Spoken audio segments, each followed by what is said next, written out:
کے لیے آئیں تو وہ زیادہ بہتر ہوگا بنسبت اس کے کہ اپوزیشن جو ہے متحرک ہو اور حکومت کی تبدیلی آئے. تو اگر ایک پارٹی کے اندر جو ہمارا یقین ہے شک نہیں ہے گمان نہیں ہے دعویٰ ہے کہ ہمارے صوبے کی اکثریت جعلی ہے دھاندلی کی پیداوار ہے تاہم سیاسی کشمکش کا متحمل صوبہ شاید نہ ہو تو اگر ان کے اپنی پارٹی کے اندر تبدیلی آتی ہے تو وہ زیادہ مناسب ہوگا میرے نزدیک. باقی پارٹی جو فیصلہ کرے گی وہ آنے والے وقت میں جس طرح وہ چاہیں گے. لیکن جہاں تک آپ کے پہلے سوال کا تعلق ہے تو دیکھیے سب چیزیں ابھی ابتدائی مراحل میں ہیں. مسلم لیگ سے کچھ ہماری شکایت پیدا ہو گئی تو ہم ذرا بیٹھ گئے اس کے لیے. پیپلز پارٹی کی کوئی شکایت پیدا ہو گئی تو ہم آپس میں بیٹھ گئے. تو ابھی بالکل ابتدائی مراحل کی یہ صورتحال ہے اور ایڈجسٹمنٹ ہوتی ہے سیونٹ کیریشن کے لیے. ابھی میں اس پر کوئی تبصرہ کرنے کی پوزیشن میں نہیں ہوں. مولانا صاحب یہ بتائیں کہ یہ باتیں میرے گردش ہوئی کہ عمران خان کے 2 بیٹے بھی پاکستان میں آ رہے ہیں کیونکہ آپس ان کی سیاست ہو رہی ہے تو کیوں نہ وہ نہ کرے. اس پر آپ کیا کمنٹ کرتے ہیں کہ آنا چاہیے یا نہیں آنا چاہیے؟ میرے خیال میں آپ کے بارے شاید صحافی نہیں تھے اس لیے آپ موروثی کا لفظ استعمال کرتے ہیں. یہ مغرب کا اصطلاح ہے اور ہم مسلمانوں نے ان کی پیروکاری میں استعمال کی ہوئی ہے. موروثی کیا چیز ہوتی ہے جی؟ کیا انبیاء نبوت موروثی نہیں تھی؟ اگر نبوت کا عظیم الشان منصب النبی ابن النبی ابن نبی ابن نبی ابن نبی تو مسلمانوں کو اس حوالے سے اس طرح کے تحفظات کا اظہار کرنا یہ تو بالکل جیسے رسول اللہ صلی اللہ علیہ وسلم نے فرمایا کہ ایک وقت آئے گا جب تم قدم قدم بالشت پچھلی قوموں کی اس طرح پیروی کرو گے کہ اگر وہ گروہ کی گار میں گھسنے لگے تو تم بھی وہاں ان کے پیچھے گھسنے لگو. تو صحابہ کرام نے عرض کیا یا رسول اللہ یہود و نصارہ ہوں گے تو آپ نے کہا اور کون ہو سکتے ہیں. مولانا صاحب اس وقت بڑا مسئلہ پی ٹی آئی سے زیادہ انکھا گیا کیا دیکھ رہے ہیں حالات پھر دوبارہ 2007-8 کی طرف جا رہے ہیں یا اس سے بھی خطرناک کیونکہ اس دفعہ تو کسی کا لحاظ نہیں ہو رہا چاہے عالمی دین ہو یا کوئی سیاسی کارکن ہو یا کوئی سرکاری 2006 اور 7 میں صوبے میں مکمل امن و امان تھا. 7-8 مکمل امن و امان تھا. اس وقت ہماری حکومت تھی اور چترال سے لے کر کوہستان سے لے کر ڈیرہ اسماعیل خان ٹانک وزیرستان تک کہیں پر بھی کوئی پولیس چوکی نہیں تھی جو آپ کو رات کے وقت سفر میں پوچھ سکے کہ آپ کہاں سے آ رہے ہیں اور کدھر جا رہے ہیں. کہیں پر بھی گورنر ہاؤس کے سامنے آپ گزرے چیف منسٹر ہاؤس کے سامنے آپ گزرے سیکریٹریٹ کے سامنے آپ گزرے کسی قسم کی کوئی پولیس چوکی نہیں تھی کہ یہ پوچھے کہ آپ کدھر جا رہے ہیں. یہ امن و امان کی صورتحال تھی. آج آپ اپنے گھر سے باہر ہی نکل سکتے تھے. نکلتے ہیں تو 100 دفعہ سوچتے ہیں کہ میرا کیا بنے گا. تو اس وقت صورتحال بالکل ایسی ہے کہ عام آدمی کی زندگی جو ہے وہ غیر محفوظ ہے اور اگر اس حوالے سے اپوزیشن جماعتوں نے رابطہ کیا بات چیت کی تو ہم اس حوالے سے ضرور بات چیت بھی کریں گے. ہم یہ بھی چاہیں گے کہ صوبے میں اس حوالے سے ہم ایک آل پارٹیز کانفرنس بلائیں تمام دوستوں کے مشورے کے ساتھ اس ساری صورتحال پہ غور کریں اور اس ساری صورتحال سے نمٹنے کے لیے حکمت عملی بنائیں. مولانا صاحب یہ بتائیں کہ ایک طرف پی ٹی آئی کے کچھ قائدین آپ کے خلاف باتیں کرتے ہیں پھر دوسرے دن آپ کے گھر آتے ہیں پھر اسی دن آپ اعلان کرتے ہیں کہ اب صوبے میں اگر تبدیلی آئے گی تو ہم اس کا حصہ نہیں بنیں گے. کچھ عجیب سا کنفیوژن ہے کیا کہ صوبے میں اگر تبدیلی آئے گی تو ہم اس کا حصہ نہیں بنیں گے. اس طرح دیکھیے گزارش یہ ہے کہ پی ٹی آئی اور جمعیت کے درمیان ایک زمانہ بہت تلخ گزرا ہے. ہم اختلاف کو تو ختم نہ کر سکیں شاید لیکن اختلاف کے ساتھ جو اختلاف کے رویے ہوتے ہیں اس میں نرمی لا سکیں. تو ظاہر ہے کہیں نہ کہیں کسی گوشے سے کوئی تنقید تو ہوتی رہے گی لیکن ہم تعلقات کو معمول پر لانے پیپلز پارٹی سے بھی ہمارا اختلاف ہے لیکن کوئی دشمنی نہیں ہے.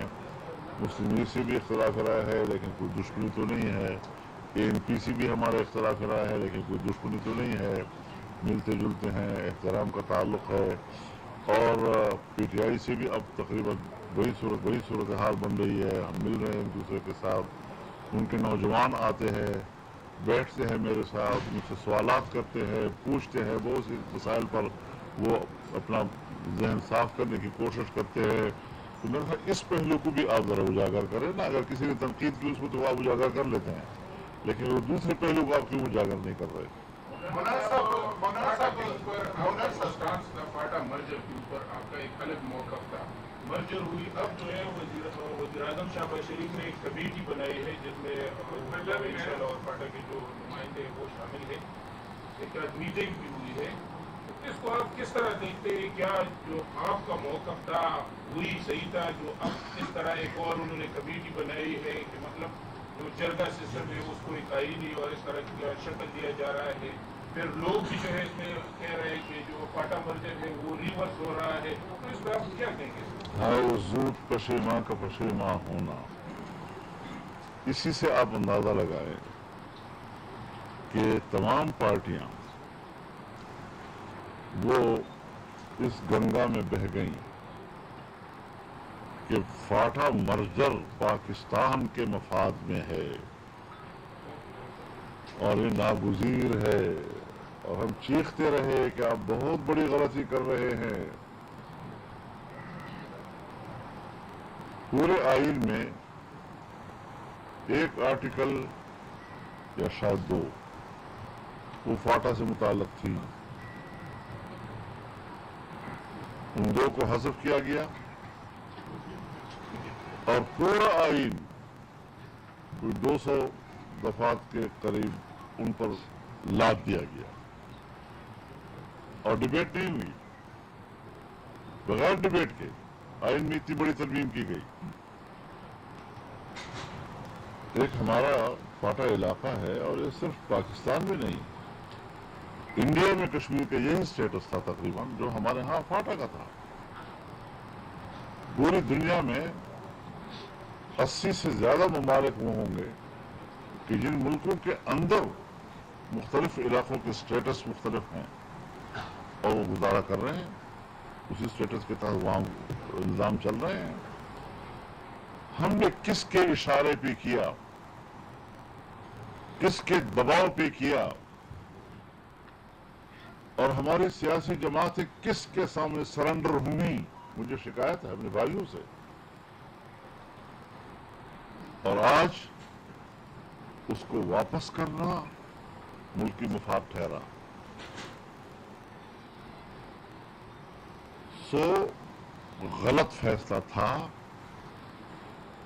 ان کو تسلیم کر لے جانا چاہیے پوری تمام سیاستدانوں کو، سیاسی پارٹیوں کو اور اس وقت کے حکمرانوں کو، کہ ان کی کوئی سیاسی بصیرت نہیں ہے، ان کی نظر صرف ناک کے نوک تک پہنچتی ہے، اس سے آگے نظر نہیں ہے۔ جمعیت علماء اسلام کی بصیرت دور اندیشی ہے۔ ہمیں اندازہ تھا، اندازہ ہی نہیں، یقین تھا کہ یہ نہیں چلے گا یہ نظام۔ آپ مجھے بتائیں، میرے ساتھ وعدہ کیا کہ مرجر سے متعلق جو دفعات ہیں، جو نکات ہیں، وہ ہم واپس لیں گے۔ آپ صرف ایک بات مان لیں کہ پشاور ہائی کورٹ کو اختیارات کو فاٹا تک توسیع دی جائے، صرف ایک بات مان لیں۔ میں نے ان سے کہا کہ پھر پشاور ہائی کورٹ کی توسیع کا کیا مطلب؟ یہ تو مرجر ہے۔ آپ اسلام آباد ہائی کورٹ کی توسیع کیوں نہیں کر رہے فاٹا تک؟ وفاق کے زیر انتظام ہے اور وفاق کی عدالت جو ہے وہ دور ہے۔ میں نے کہا بینچ بنتے ہیں، آپ لاہور اسلام آباد ہائی کورٹ کا بینچ بنا دیں پشاور میں، فاٹا میں بنائیں۔ اور پھر میں نے ان سے کہا کہ عدالتوں میں 2 طرح کے مقدمے آتے ہیں، ایک فوجداری ہوتا ہے، وہ تو چلو روزمرہ کے واقعات سے متعلق ہوں گے، ایک دیوانی ہے،